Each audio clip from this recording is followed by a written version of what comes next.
Hey everyone, and welcome to this week's episode of The Best and Worst of Walt Disney World. And I'm Pete Werner, and I'm joined at the table by my good friend, Steve Porter. Hello. And back on the controls, our associate producer, Oliver Green. Hello, everyone. This week, we are going to talk about 6 hidden Christmas gems at Walt Disney World. These are 6 things that you may not know about that are great things to experience if you can during the holidays at Walt Disney World. Now, these are not in any particular order, but these are things that I just don't think, like the hardcore veterans are going to know about this stuff. Mm-hmm. But if you're not a hardcore veteran, if you're coming to Disney for Disney World for the holidays this year, some different things you might want to consider. Add into your trip, make it a little special. So let's dive right in. The first 2 that we're going to talk about, both are at Fort Wilderness. Mm-hmm. Now, for those not familiar, Fort Wilderness, yes, is a campground located on Disney property. Actually, it's very close to the Magic Kingdom. But if you're like me and you don't do camping, they have cabins that you can rent. And cabins can run anywhere from, they're not cheap, but they're going to run anywhere from $250 to $300 a night, depending on what time of year you're visiting. Sometimes you can get them a little cheaper than that. But the cabins are awesome. The cabins sleep, I want to say 6. And it's an incredibly different experience than anything else you'll have on Disney property. One of my favorite places to stay. Why is it good for Christmas? Well, because Fort Wilderness has this... It's like a Christmas light celebration. Well, yeah, but besides that, it's Fort Wilderness has a following. People who go every year, who have gone every year for years, they either have like the big Winnebago campers or they set up tents. And they decorate their campsites. And one of the things you do when many people, when you get one of the cabins, is you rent a golf cart, because that's the only way you can really get around Fort Wilderness other than taking the internal bus service. You can't really drive your car through Fort Wilderness. So it really, to get to any place you need to get to, you can't take your car. Let me put it to you that way. So you rent these golf carts, and one of the coolest things to do is hop in one of these golf carts and just drive around and see all these different campsites all decorated for the holidays. And people get really creative, and some people really go all out. And it's very, very cool if you haven't seen it. Now, you can drive the roads. I'm trying to think here. If you don't want to stay at Fort Wilderness, you can drive the roads. Just you're not going to be able to go to Trails End, Hoop-de-Doo Review. Places like that do not have parking. Mm-hmm. So you have to use either the internal bus service or the campground or the golf carts. But I guess you could just kind of drive your car around. Yeah. Can you rent the golf carts even if you're not staying on property there? That's a great question. I think you can. I don't 100% know the answer to that. Okay. I don't see why not. I don't see why not. Disney, more money for Disney. Why would they say no to that? Well, no, actually, no. I think because it charges to the room. I don't know how that would work. So really, it's a great question, and one probably should have done a little more research before we sat down to do this. But I don't know the answer to that. I don't think. My guess would be no. My guess would be it would be charged back to the room, because I don't think they have the apparatus, or maybe they do. Maybe you just go to the front desk. I don't know. But you can drive around. You just can't park anywhere. But if you're going to stay at Disney for the holidays and you've never done it before, I highly recommend one of the cabins. Full kitchens in these cabins. There's a little grill for you to cook outside, little porch area. They are really well appointed, incredibly comfortable, and it's an entirely different experience, especially when you get the golf cart and you're just kind of tooling around Fort Wilderness. It's awesome. I will just say, I think I've never stayed in any of the cabins, so I can't speak on them, but I have stayed in the tents, and I did it in the middle of July. And I can imagine that doing it for Christmas would be a lot more enjoyable than doing it when it's 90 degrees when you're trying to sleep. So, no, I can't imagine. So that would be another positive thing about this time, staying around Christmas time there, is that, if you are staying in the tents, it won't be, you won't be sweating sleeping on top of your sleeping bag. Yeah. I was going to ask as well, you said you always stay in the cabins there, Pete. Always. So people get really into, dressing up their tents and RVs and whatnots with the Christmas lights. Do the people in the cabins take part as well? Do they? Well, I dress don't up think their they're allowed cabin to or not? hang anything. Like, they can't hang lights on the cabins and things like that. So, they might do. Maybe some do. I've never noticed it, but they might. But really, it's the campgrounds where people have the inflatable, like the 6-foot inflatable Santa Claus, and they have lights strung all over their RVs and their campgrounds. It's awesome. It's absolutely awesome. It's a lot of fun to do, and it's also there's something about Fort Wilderness. And we're speaking about Fort Wilderness. One of the other things on our list here is they do a holiday sleigh ride at Fort Wilderness, a horse-drawn holiday sleigh ride, which I personally have not done. Talked to many people who have, and it's a lot of fun. I think this is one of those bonus things where, it's a little extra on top of your vacation.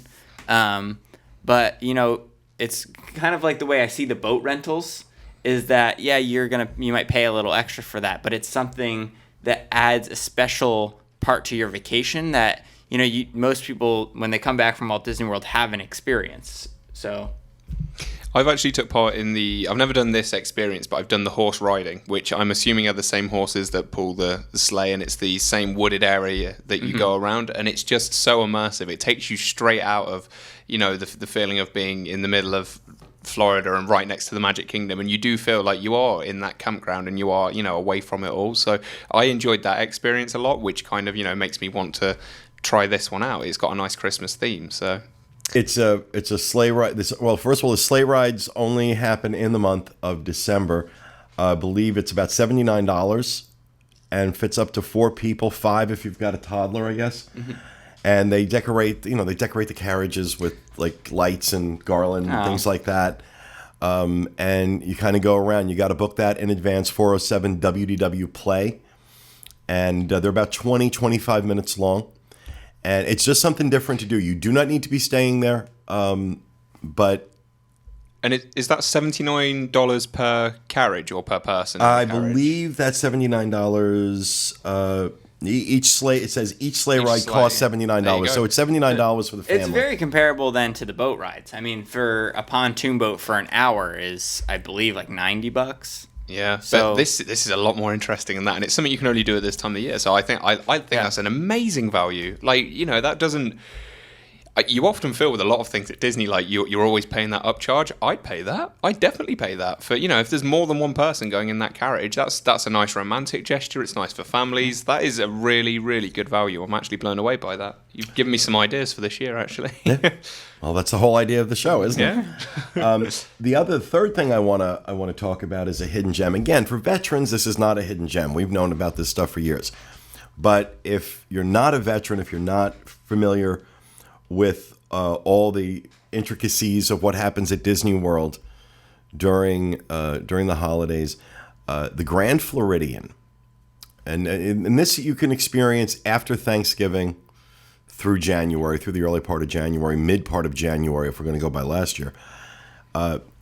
Grand Floridian builds a full-size gingerbread house that people can fit inside. Walk in. And it's a store, and they sell these little gingerbread houses that you can buy. They sell peppermint bark, different types of candies, gingerbread men, things like it is so cool.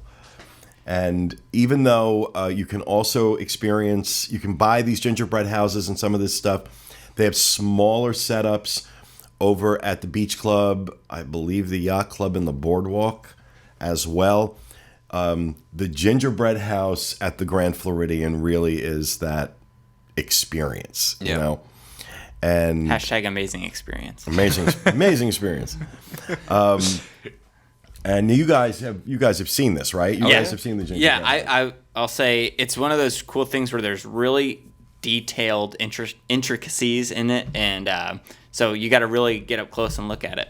Yeah, I used to work at the Grand Floridian, so I've seen it a lot, and you're right, there's so much going on there. Like, every time I looked at it, I've seen something different. I would recommend, if you're going to do it as well, go on to the second level up above, because they put a lot of work into the, silly as it sounds, but into the roof, and looking down on it, you can see, like, the intricacies that are in there and how much work has gone into, making that a possibility. And then it still blows my mind that they've literally got someone inside there. Like, that's someone's posted position. Like, that's amazing. So, one of the other things, number 4 on our list of hidden Christmas gems at Walt Disney World, something I haven't done personally, but I've heard from a number of people who have done it, is the holiday tour, the backstage holiday tour at Disney World. It's $100 a person. It's a 3-hour tour. And they take you back into like the warehouse area where they put all the Christmas decorations together, kind of show you all of what goes in to getting Walt Disney World ready for Christmas. So very different experience, not something you're necessarily going to just, run into. Got to kind of know about it, which is what makes it a hidden gem. But $100 for a 3-hour tour, reasonable by Disney standards, and something very different, something you can only do really at this time of the year. I can imagine it's a pretty interesting tour because of how quickly and how well prepared they are to transition from it. Mickey's Not So Scary ending at midnight or whatever it is, and the next morning then basically Main Street not fully decorated, but it has had a good start to the Christmas decorations in like a 6-hour period because of how well they prepare themselves for that. This is going on the people that work in the warehouse where they hold all the Christmas decorations, and they are working on this stuff year round. It's not just like a couple of months before Christmas. These guys are working on this stuff year round. They are replacing things, they're cleaning things up, they're prepping them. So this is it's a full-time job. It's a year-round job. So that's why it's ready, as soon, literally the November next morning. 1st, it's like there's Christmas decorations up. That's in the parks. Now in the resorts, it's a little different. Resorts round about Thanksgiving, like after Thanksgiving, you will experience the resorts getting their decorations up. But like I said, this stuff tends to run into January. It's not like January 1st, everything goes away. In fact, I think this year it was like middle of January. The decorations in the resorts were still up. We were trying to do some filming, and we were frustrated because we couldn't do the lobbies of some of the hotels we were working on because all the Christmas decorations were still up. And it's like, okay. It's like, all right, Christmas it's Epiphany. We can take the tree down. Yeah. But so the holiday tour, the backstage holiday tour, is another one of our hidden gems. Number 5 on our list, we're going to move over to Epcot now, is Voices, and I know Oliver's not a fan, but the Voices of Liberty is an a cappella group that performs throughout the day at the American Pavilion in Epcot. And for the holidays, instead of doing the traditional American folk songs that they would normally do, they're doing Christmas carols. Really, really cool. But Oliver doesn't like the Voices of Liberty. Oliver hates the Voices of Liberty. He's not I'm American. not a fan at all. I'm okay with a level of patriotism. That's a level that makes me feel so unbelievably Filthy immigrant. uncomfortable. Filthy American hating immigrant. I love this country. And why does your lighting look like you're in a different room? Because I'm sitting right underneath a giant yellow light. I've just realised it's been there for a while, to be honest. But no, it does look very different today for some reason.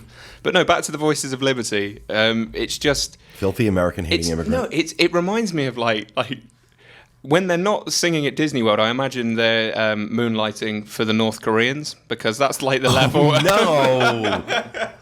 Oh, stop it. Stop it. That's awful. No, I disagree. I disagree wholeheartedly. I think the Voices of Liberty are awesome. So just to put it out there, though, like Steve was showing me, I'm okay with the what's it called, golden. So he actually did make a good point to me. He said, if you take the Golden Dream song that's played in the American Adventure, Which I like, and you replaced America with North Korea, he's like, now listen to it and tell me what you think. And I have to admit, it was kind of bad. Like, I like the American Adventure, but it did kind of, it's like made me realize it was okay, a little... you guys, apparently you have way too much time in your hands, and I need to give you both more work, because what? Why are we talking North Korea? It's the American Adventure. It's supposed to be patriotic. It's supposed to celebrate America. That's the point of the damn pavilion. I'm okay with and the it's American also Adventure. the point of the Voices of Liberty. I'm not okay They're with that. dressed in traditional... like Christmas caroling outfits. Well, they're in traditional, not bicentennial. What's the word I'm looking for? Revolutionary War era garb. But it's it's actually more Dickensian, I think, than it is. I don't know what that means. Dickensian, Charles Dickens, okay. Christmas Carol, Dickensian. But it's beautiful. It's really cool. And you should go check it out, and don't listen to these two idiots. No. Talking I like about it. North Korea and propaganda. Wait. I like it. I'm done with you. You're dismissed. North Korea. What are we talking about, North Korea? All right. Finally, I wonder what you're going to say about this. I like it. The last hidden gem we think you should know about also is at Epcot. And it is the Epcot Holiday Storytellers. Each of the pavilions in World Showcase brings out... do they do this in Morocco? They do it, I think, in every country. It's each country's holiday tradition, so it's not necessarily Christmas related. So what do they do in Morocco for Christmas? It's a good question. I don't know. But all the God-fearing... I'm kidding. I'm just having some fun. Pete at wdwinfo.com. Really,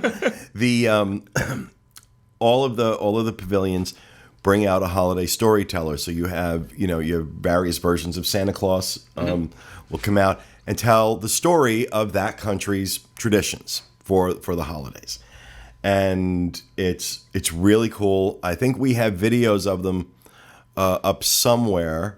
I know we do, because I know Craig filmed them all one year. I think back in 2013 he did it. 2012 or 2013. I think it was 2012 actually. Yeah, it was before he was working for us full time. Yeah. So we can find those and put links up to them. Yeah. But Holiday Storytellers, again, very cool.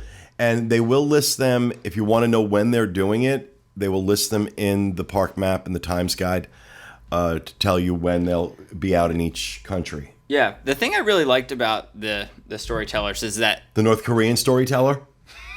No, the thing I liked about the Storytellers is it's not like there's a couple people that come around them, but it's not a giant crowd that comes around the people, so you don't have to get there super early or whatever. Yeah. It's just kind of like a nice addition to going around the World Showcase, and every once in a while... grabbing a snack and just watching the little show that they do. Yeah, because of how often they do them, it feels like a more organic experience when you stumble across them. So Pete said they do have the Times Guide. You can see when they're going to be out there, but it doesn't feel regimented. Like when you do something in Magic Kingdom and you want to see a show, it's like we've got to be here at this time. Like you don't have to. It's almost more of like the atmosphere there while you're there. So. Yeah. I would even go as far to say as Epcot manages, for me, to capture the spirit of the season the best out of all of the parks, to be honest. Really? Main Street's great at Christmas, but when you think about just wandering around each country, there's something very special about Epcot. No question. Epcot is the most decorated and the most Christmassy of the theme parks. Magic Kingdom, pretty much just Main Street. Main Street. Yeah. They decorate Main Street, and then it's not Christmas in the rest of the park. Unlike Disneyland, which pretty much decorates every square inch of the Disneyland park for Christmas, which I just can't wrap my head around why we don't do that here. But whereas in Epcot, you definitely see much more of that, especially as you go around World Showcase. Yeah. There's more of it there. And then, of course, there's also the Pickle Tree of Lies. We should probably throw this in as an honorable mention. In Germany, there is a tree in their store. They have an ornament store. There's a tree with all these pickle ornaments. And I may get this a little wrong, but I'm generally in the right vein here. It is claimed that the tradition is that they will hide this pickle ornament somewhere in the tree, and the child that finds it gets a special present. And we made a whole thing of this on the show a few years ago, and then come to find out that it's somebody told us it's actually not a tradition. It's an urban legend. It's a myth. So I've taken calling it the pickle tree of lies. But you can find that. That's also something cool you can do in Epcot as a hidden gem sort of thing. A lot of these places will sell ornaments, Christmas ornaments, that are specific to their country. So some great stuff in Germany, and I believe in Italy they have some as well. It's kind of cool. So you can go searching out for those. But those are our 6 hidden gems plus a little extra. 6 hidden Christmas gems at Walt Disney World for your visit this year. Hopefully you're coming to visit us this year. But those are our 6 hidden gems. So we hope you enjoyed it. We'll be back with you again next week with another episode of The Best and Worst of Walt Disney World. Thanks for being with us, everybody.